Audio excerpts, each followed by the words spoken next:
Good morning and welcome to Sunday Morning Coffee with Lisa with Spiritual Coach Lisa Hopp.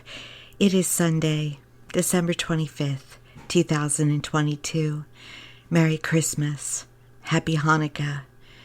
Thank you, all of you, for joining me at any point during this week when you might hear this podcast. I appreciate you so much, those coming back and those who are new today. I'd like to remind you, if you're listening to this on YouTube, to please like, subscribe, and share. You also can find it on Facebook under my business page, Spirit Teacher Lisa Hopp. And I'm also on Instagram, though I don't share this podcast there. I am on Instagram under Spiritual Coach Lisa Hopp. Thank you, thank you, thank you. What a wondrous time. Besides the birth of the Ascended Master Jesus, this is also a time that we follow Santa Claus, and children's eyes can light up with the wonder of the season regarding Santa Claus. And I have to say to you that I am a believer in Santa Claus, as I also know and do connect with Jesus and the Blessed Mother Mary. Occasionally Father Joseph. But they are all there. They are all real. They all exist. They're there to help us during these challenging times. And the wonderful thing, if we want to center in on St. Nicholas, is that he really existed. He was of the territory of Asia Minor during the time of the Roman Empire. He is a saint today, and he is known to help various groups. But one of the greatest attributes to him is his secret gift giving, which gave rise to the current Santa Claus. It was known as Sinterklaas back in the day, traditionally. But in the early 20th century, newspapers grabbed it up and turned him into who we know as Santa Claus today. Complete with outfit, complete with sleigh, I guess complete with Rudolph. But he is a wonder worker, as he was known, Nicholas the Wonder Worker. And he still is a wonder worker today. He just wonder works from another realm. Just like Jesus, just like Blessed Mother Mary, just like Moses. Anyone of a greater energy, a higher energy as that, is serving us. Serving mankind there for us. So I know that Santa Claus is real. And I know that he will be bestowing miracles on Christmas Eve, on Christmas Day, before those days and after those days. Because that's who he was and that's who he is. Much in the same way we get miracles from Jesus, Blessed Mother Mary, or any of our higher spiritual helpers. We all have spirit guides. We all have guardian angels. There are archangels and various realms of angels or levels of angels that go right up to the seraphim at the highest energy of source, often known by religion as the throne of God. They serve us. They serve mankind. They serve creation. They serve the universe. You are served. But the wonderful thing is that you are also a great spiritual being. You are filled with energy. You're connected to that highest source where they're at. And they expect a team. They expect us not just to receive a miracle from them, but to work in unison with them, to create, to expand, to make this world a better place, this universe a better place. So my question to you, are you a wonder worker or are you a mischief maker? Now, I was out and about on Christmas Eve, and I have to tell you, I read somewhere that Christmas Eve is the kindest day of the year. So everybody's a little bit more of Christmas spirit and willing to give a helping hand, and I saw that. I saw cars being willing to let people out and let them out and let them out. And I was wished Christmas greetings, and there was kindness. I also saw lots of loud horn blowing for no reason except they wanted to move and they couldn't. I guess it was like being in the traffic of New York City. When the light changes, the horns sound. Well, it was like that way today. There were people cutting people off in traffic. I got cut off in traffic. I'm like, really? Merry Christmas or Happy Holidays. We have to always be connected to our highest self as much as we can. Whatever would cause those people to want to land on their horns or cut people out or be rude to people instead of kind. There's something going on there that's a little bit deeper. There has to be. Because why would you let one day change who you are? Why would you let one day make you someone who is not kind, who is not generous? Now, I am not judging those people and saying that they're not kind and generous people. But they weren't at that moment. And so, well, what happened is, and I saw what happened actually. I saw what happens is you get karma. You get consequences for what you put out. There was someone by me that, thankfully I didn't get anyone blowing their horn at me. But they were blowing. They were in a hurry. They spun past me. They were dangerous. And then they got stuck by a car that was blocking their way, and they laid on the horn. Whereas they got stuck, I just went very smoothly right by them on the left side and ended up being ahead of them after all that they tried to get ahead. That's how it works. When you are cutting someone out or blocking someone or unkind, someone's going to do the same to you. It may not be immediately, but it will be in short order. Or maybe it comes about if someone cutting you out of a raise you should get, or cutting you out of another opportunity. It always plays itself out. It would be wonderful to know at the core of us, most of us are good people who have good, just good, have generosity, that have kindness. But sometimes we can have a day. So it's okay to have a day, I suppose.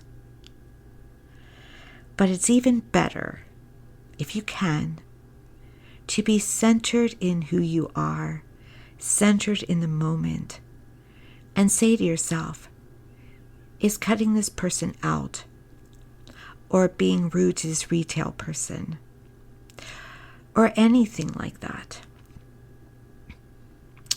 is that for your higher good and the higher good of all? Is that what you really want back multiplied? And if it isn't, don't put yourself in that position. It's really about thinking before doing, thinking before acting, thinking before talking. I have a lot of thoughts, but I often don't say them. Those thoughts you have in the moment about people, but it's not repeating it. It's lower energy. I go to work on it if I judge, because we're not supposed to judge. It's really, that's truth. We're not supposed to. Now, I do not judge a lot. I really do. I really have learned to fix that. But every once in a while, I'll see a post and I will go, oh, really? But I don't say anything. I just keep moving past it. Because it doesn't often make the situation better. If I thought it did, then I would.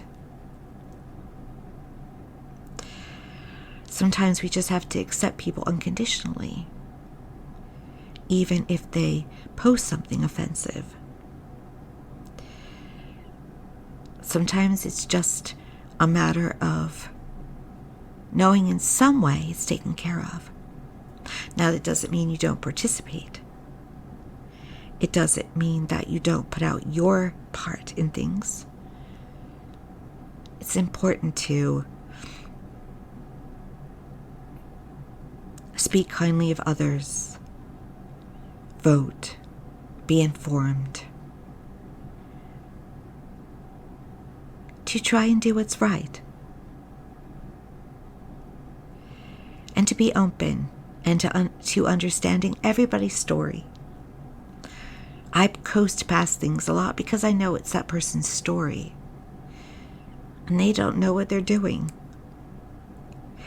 I learned a long time ago, I tried to help someone who didn't know what they were doing, and I ended up being verbally attacked. They weren't in a receptive mode to hear that they were receiving consequences they didn't want. So I've learned to honor free will. I've learned to let people have their consequences. Unless they ask me, then I'll give my take.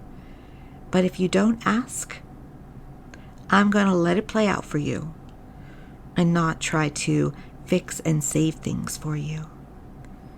Because there's no one on this earth that we can fix and save. Everybody was given the gift of free will. And we can do with it what we want. However, we do suffer the consequences of it. We do suffer the ripple effect. So the more positive your thoughts, the better. The more positive your acts, the better. And definitely, the more positive your words, the better. When you intentionally want to be negative, you're going to get it back. And what I find is people who do that tend to have more to gripe about, don't they? They gripe more because they don't realize the world is only giving back to them what they put out. To them, oh, this is how the world is. It's how your world is, not the world. So it's very important to decide, do you want to be that wonder worker? Do you want to have a wonderful legacy? You don't have to be generous in a way of money. A smile goes a long way. A greeting, a compliment, oh my goodness. Do you know when I compliment someone, a stranger especially, you see their spirit light up and lift up? Because it's not I don't have to.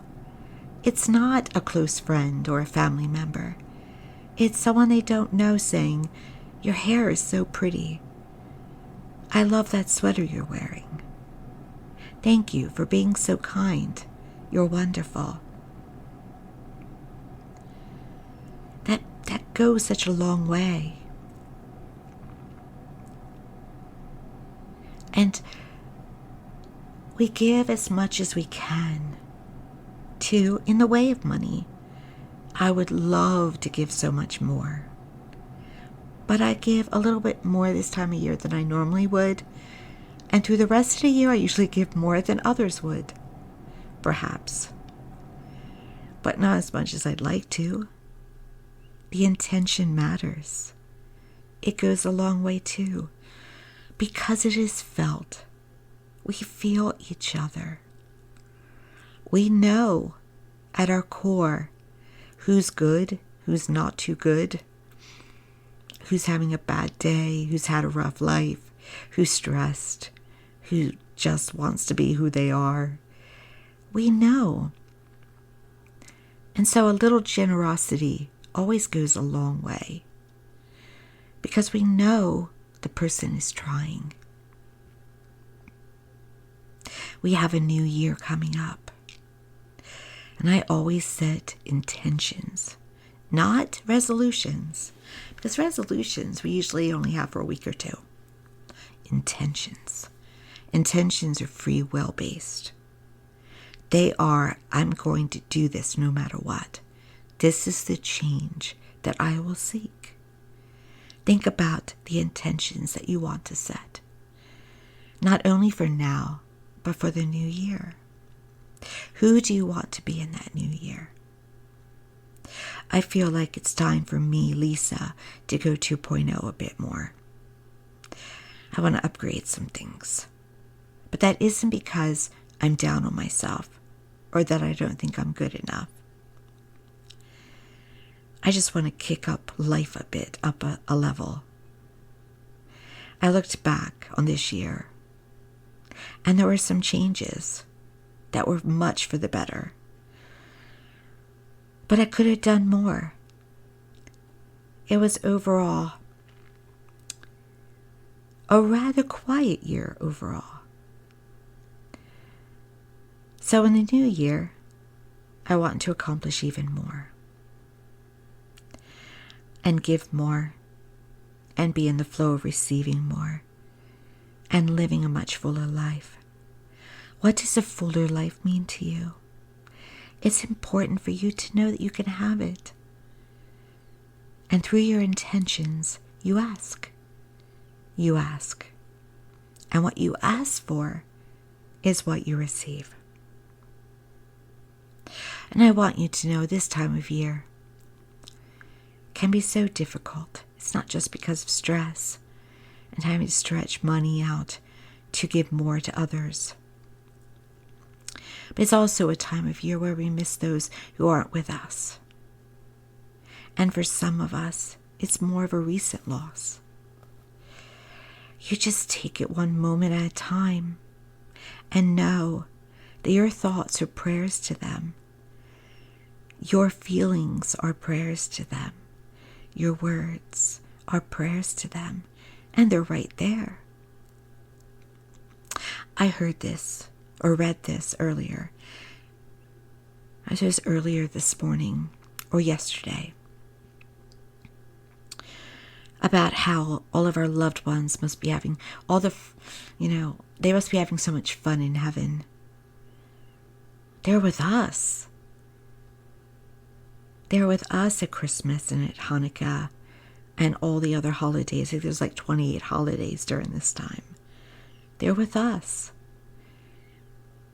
It's who they want to be with. It's how they want to celebrate. They're not apart. They're with us. There was conversation just this morning about hearing loved ones, seeing loved ones around.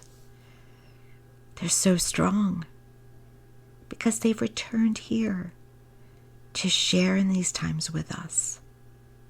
So when you are laying on your horn, when you are cutting out in traffic, when you are cursing, guess who's in the car? Guess who's in the truck? I mean, if you don't mind them hearing you, that's quite all right. They're probably got a smile on their face in some way. But do know you have company. Because where you are, they're there. Keep that in mind. So you're probably listening to this, perhaps later on Christmas Day, or at another point during the week, whenever is divinely timed. And hopefully, when you hear this, perhaps you also will think about your legacy on this earth, and how you are just as important as St. Nicholas. He may be a higher guide, but you are adored and idolized as the perfect energy that you are. And you can make a difference and be a miracle worker, a wonder worker, just like him. Isn't that something? And sure, it may not be noted on a log at the Vatican or at an Episcopalian church or a Lutheran church, but it will be known, because what we do is always known. It's in the energy, and it will matter. It will make a difference. It will make this world a better place. You will be honored for it. Nothing's done in private. And sorry, St. Nicholas, nothing is given in secret. I hope you're well this week. I hope you're in the spirit a little bit. I hope you have blessings and miracles on your doorstep. Remember, the little ones are just as important as the big ones. Enjoy yourself and get ready for a wondrous new year, because it's bound to be better. And that is what you deserve. Thank you so much for joining me today. And once again, Merry Christmas. Happy Hanukkah. Happy holidays.